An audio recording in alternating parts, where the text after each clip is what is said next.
Neat పరీక్షపై supreme court కీలక వ్యాఖ్యలు చేసింది. నీట్ పేపర్ లీక్ అయిందని స్పష్టంగా తెలుస్తుందని అన్నారు supreme court chief justice D Y Chandrachud.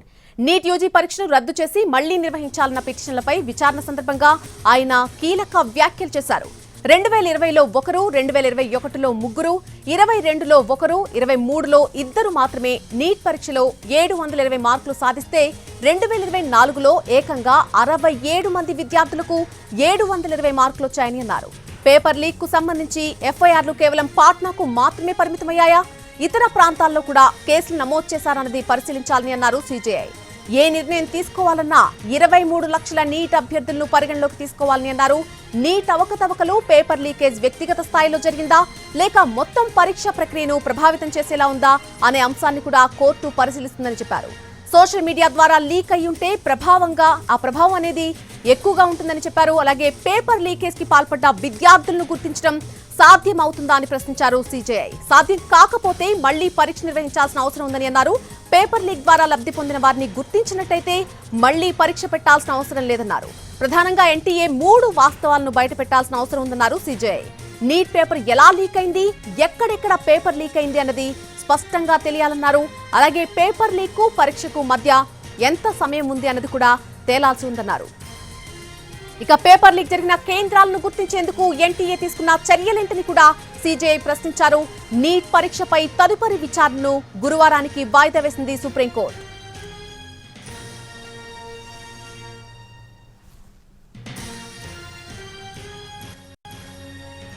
Neat పరీక్షకు సంబంధించి సుప్రీంకోర్టు కొన్ని కీలక వ్యాఖ్యలు చేసింది. నీట్ పేపర్ లీక్ అయిందని స్పష్టంగా తెలుస్తుందని supreme court chief justice D Y Chandrachud కొన్ని కీలక వ్యాఖ్యలు చేశారు. ఈ వ్యాఖ్యలకు సంబంధించి పూర్తి అప్డేట్ ఢిల్లీ నుంచి మా ప్రతినిధి రాజు అందిస్తారు. రాజు. నళిని, దేశవ్యాప్తంగా నీట్ యూజీకి సంబంధించినటువంటి అభ్యర్థులు ఆందోళన చేస్తున్నటువంటి క్రమంలో ఈరోజు సుప్రీంకోర్టు ధర్మాసనం అంటే chief justice of India bench NEET అవకతవకలపైన ప్రత్యేకంగా విచారణ జరిపింది. ఈ సందర్భంగా అటు ప్రభుత్వానికి నేషనల్ టెస్టింగ్ ఏజెన్సీ అంటే నీట్ పరీక్షను నిర్వహించింది నేషనల్ టెస్టింగ్ ఏజెన్సీనే నోటీసులు కూడా జారీ చేసింది. అంటే బుధవారంలోగా కొన్ని ప్రశ్నలకు సంబంధించినటువంటి ఆన్సర్లు అన్నింటినీ కూడా తమ ముందు దాఖలు చేయాలని చెప్పారు. తదుపరి కేసు విచారణను గురువారానికి వాయిదా వేశారు.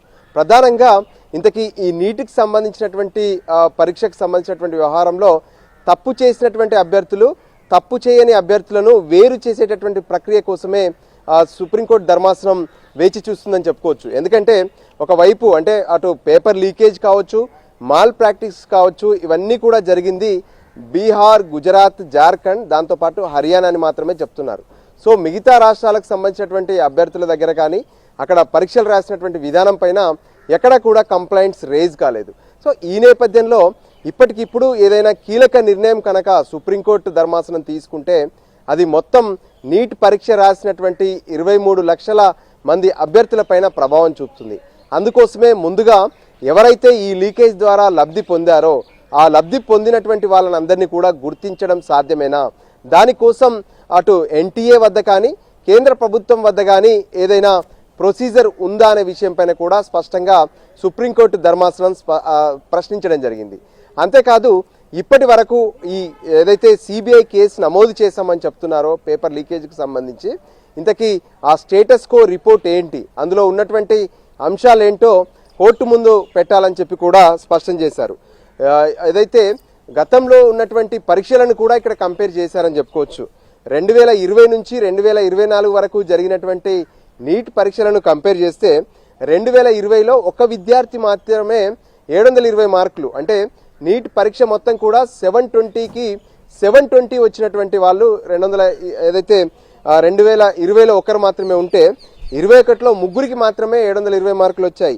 ఆ తర్వాత 22లో కూడా ఒక్కరికే వచ్చాయి, 23లో ఇద్దరికి మాత్రమే వచ్చాయి. కానీ ఇప్పుడు 2024లో మాత్రం 67 మందికి 100కు 100% అంటే 720 మార్కులు సాధించినటువంటి పరిస్థితి ఉంది. ఇంత గణనీయంగా పెరగడానికి గల కారణాలు ఏంటి అనే దాన్ని కూడా ఖచ్చితంగా విశ్లేషించాల్సినటువంటి అవసరం ఉంది, దాన్ని సమీక్షించాల్సినటువంటి పరిస్థితి కూడా ఉందని చెప్పారు. అయితే ఈ పేపర్ లీకేజ్ జరిగిందని చెప్తున్నటువంటి పరిస్థితుల్లో పేపర్ లీకేజీకి సంబంధించినటువంటి ఆ ఎవిడెన్స్లు కానీ ఆ పత్రాలు కానీ సోషల్ మీడియాలో గనక వ్యాప్తి చెందుంటే దాని ప్రభావం ఎక్కువగా ఉంటుంది. ఇది వ్యక్తిగతంగానే పరిమితమైందా లేదంటే అందరికీ చేరింది అనే విషయం పైన కూడా ఖచ్చితంగా దానికి సంబంధించినటువంటి వివరాలు కావాలని చెప్పి చీఫ్ జస్టిస్ ఆఫ్ ఇండియా అటు ఎన్టీఏను మరోవైపు సిబిఐని కూడా కోరినటువంటి పరిస్థితి కనిపించింది. ఈ సందర్భంగా కొన్ని అంశాలపైన తమకు ఎన్టీఏ రిపోర్ట్ కూడా ఇవ్వాలని చెప్పి స్పష్టం చేసింది. అందులో మొదటిది లీక్ ఎలా జరిగింది అంటే, ఒకవైపు సెట్ తయారు చేస్తారు, అక్కడ ఉన్నటువంటి ప్రత్యేకంగా ఉన్నటువంటి ప్రొఫెసర్స్ కానీ ఎన్టీఏలో ఉన్నటువంటి బృందం ఆ సెట్ తయారు చేసేటటువంటి క్రమంలో ఎవరెవరు పాల్గొన్నారు, ఒక సెట్ను రెడీ చేశాక ఎన్ని సెట్లను రెడీ చేశారు, ఆ సెట్లను ప్రింటింగ్కి ఎలా పంపించారు, ప్రింటింగ్ నుంచి వచ్చాక వాటిని ఏదైతే ఎగ్జామ్ సెంటర్లకు ఎలా తరలించారు, దీనికి సంబంధించినటువంటి పూర్తి డేటా కావాలని కోరారు. అంతేకాదు ఇప్పటి వరకు లీక్ జరిగినటువంటి ప్రదేశాలుగా ఏవైతే చెప్తున్నారో వాటికి సంబంధించినటువంటి వివరాలను కూడా కావాలని కోరారు. అయితే లీక్ జరిగినటువంటి సమయం, పరీక్ష సమయం అంటే మే 5వ తేదీన మధ్యాహ్నం 2 గంటల నుంచి 5 గంటల 20 నిమిషాల వరకు పరీక్ష జరిగింది. సో ఆ పరీక్షకు సంబంధించి లీక్ అనేది పరీక్ష స్టార్ట్ అయ్యాక జరిగిందా, పరీక్ష కంటే ముందే జరిగిందా అనే దాని మీద కూడా ఒక స్పష్టత ఇవ్వాలని చెప్పి అటు ప్రశ్నించడం జరిగింది. దాంతోపాటు సిబిఐ సైతం కొన్ని విషయాల్లో స్పష్టమైనటువంటి అంశాలను, అంటే ఎవరైతే ఇప్పటి వరకు ఎఫ్ఐఆర్లో ఉన్నటువంటి వివరాలతో పాటు ఈ లీకేజ్ ద్వారా ఎవరు లబ్ధి పొందారు, ఆ లబ్ధి పొందినటువంటి డాటాను ఏ విధంగా సేకరించగలం, దానికోసం ఏదైనా అనలైజర్ ఉందా, అంటే దానికోసం కావాల్సినటువంటి ఒక ప్రత్యేకమైనటువంటి టెక్నాలజీ ఏమైనా ఎన్టీఏ వద్ద కానీ, అంటే నేషనల్ టెస్టింగ్ ఏజెన్సీ కానీ లేదంటే కేంద్ర ప్రభుత్వం వద్ద ఏమైనా ఉందనే విషయాన్ని కూడా స్పష్టం చేశారు. అంతేకాదు అనుమానితులు ఎవరినిగా గుర్తించారు, వాళ్ళ వద్ద దొరికినటువంటి ఆధారాలు ఏంటి, ఇలా అన్ని అంశాలను కూడా పూర్తి స్థాయిలో పరిశీలించినటువంటి సుప్రీంకోర్టు ధర్మాసనం బుధవారం రోజు సాయంత్రం వరకు ఇప్పుడు సుప్రీంకోర్టు అడిగినటువంటి అన్ని అంశాలపైన ప్రత్యేకంగా కేంద్ర ప్రభుత్వం మరోవైపు నేషనల్ టెస్టింగ్ ఏజెన్సీ ఈ రెండు కూడా అఫిడవిట్లు దాఖలు చేయాలి. ఆ తర్వాత గురువారం దీనికి సంబంధించినటువంటి అంశం పైన సుప్రీంకోర్టులో విచారణ జరగబోతుంది.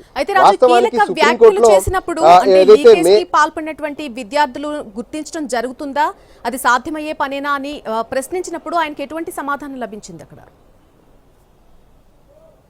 ఎస్, దానిపైన ఇప్పుడు సమాధానం కావాలని అడుగుతున్నారు. అంటే వాస్తవానికి బీహార్లో ఎప్పుడైతే అక్కడ ఉన్నటువంటి ప్రభుత్వం మొదట ఎఫ్ఐఆర్ నమోదు చేసిందో దాదాపు 7 విద్యార్థులు ఒక చోటకి వచ్చి వాళ్ళంతా ముందే పేపర్ను ప్రిపేర్ అయ్యి ఆ మర్నాడు ప్రత్యేకంగా పరీక్ష రాసేందుకు వెళ్లారనేటువంటి సమాచారం అందింది.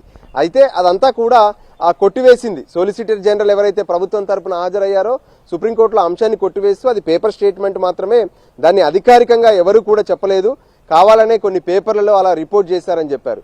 అయితే వాస్తవాలు ఏంటి అనే దాని మీద తమకు నివేదిక ఇవ్వాలని చెప్పి సుప్రీంకోర్టు ధర్మాసనం కోరింది. అంతేకాదు ఒకే సెంటర్లో రాసినటువంటి విద్యార్థులకు 720 మార్కులు ఎక్కువ మందికి వచ్చాయి, దాన్ని కూడా పరిశీలించాలని చెప్పి మరికొంతమంది చెప్పారు. వాస్తవానికి ఈ నీట్ పరీక్ష మే 5వ తేదీన ఎప్పుడైతే జరిగిందో ఆ తర్వాత జరిగినటువంటి అవకతవకల పైన సుప్రీంకోర్టులో చాలా పిటిషన్లు దాఖలయ్యాయి. అందులో 2 రకాలు ఉన్నాయి.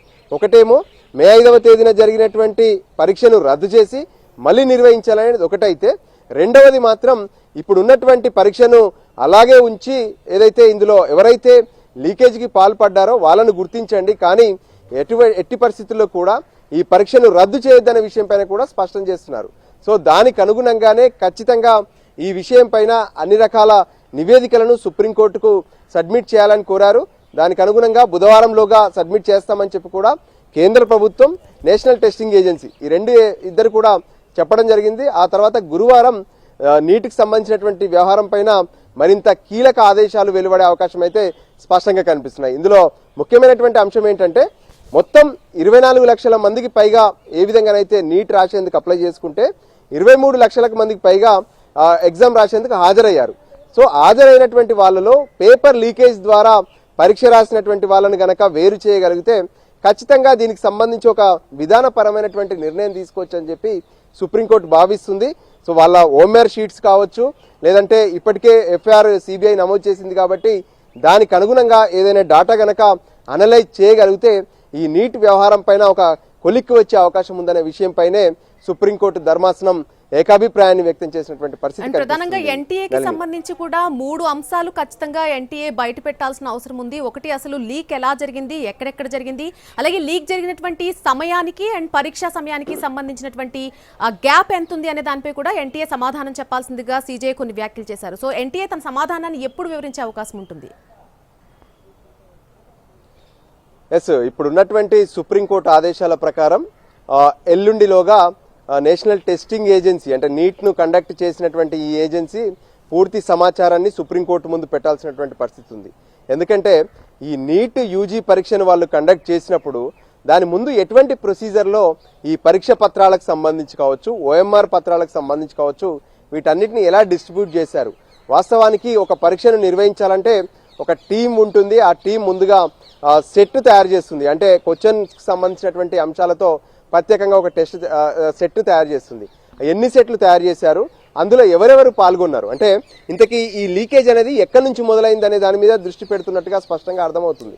సో అందులో భాగంగానే అందులో ఎవరెవరు ఉన్నారు, లేదంటే ఆ తర్వాత సెట్స్ అన్ని కూడా రెడీ చేసి ప్రింటింగ్ ప్రెస్కి పంపుతారు.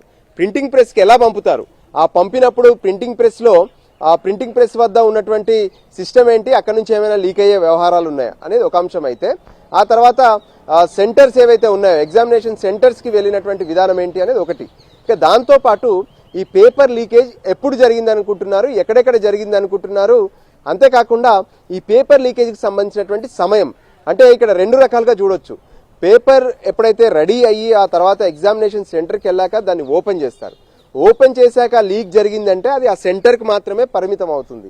సో దానివల్ల గుర్తించడం అనేది చాలా సులువు. అంటే ఆ సెంటర్లో ఉన్నటువంటి కొద్ది మంది మాత్రమే, అది కూడా ఆ నిర్ణీత సమయంలో 2 గంటల నుంచి 5 గంటల 20 నిమిషాల వరకు మాత్రమే ఈ నీట్ పరీక్ష జరిగింది మే 5వ తేదీన. సో ఆ సమయంలోనే గనక ఈ పరీక్ష పేపర్ లీక్ అయి ఉంటే దాన్ని గుర్తించడం ఈజీ కాబట్టి అది చేయొచ్చు అంటున్నారు. కానీ పేపర్ డిస్ట్రిబ్యూషన్ చేసేటటువంటి సమయంలో, అంటే ఒక చోటు నుంచి మరో చోటుకు వెళ్ళేటటువంటి సమయంలో ఏమైనా జరిగిందా, లేదంటే ముందే ఏమైనా జరిగిందా అనే దానిపైన సుప్రీంకోర్టు తమ విచారణ పైన దృష్టి పెట్టింది. అందులో భాగంగానే వీటికి సంబంధించినటువంటి అన్ని ప్రశ్నలకు నేషనల్ టెస్టింగ్ ఏజెన్సీతో పాటు కేంద్ర ప్రభుత్వం కూడా పూర్తి స్థాయి సమాధానాలతో కూడినటువంటి అఫిడవిట్ను తమ ముందు దాఖలు చేయాలని చెప్పి స్పష్టం చేశారు. దానికి అనుగుణంగానే బుధవారం సాయంత్రంలోగా అటు నేషనల్ టెస్టింగ్ ఏజెన్సీ, కేంద్ర ప్రభుత్వం అఫిడవిట్ దాఖలు చేస్తారు. గురువారం రోజున ఈ నీట్ వ్యవహారానికి సంబంధించినటువంటి అంశం పైన సుప్రీంకోర్టులో మళ్లీ విచారణ జరగబోతుంది. Nalini. Right Raju, thanks for the live update.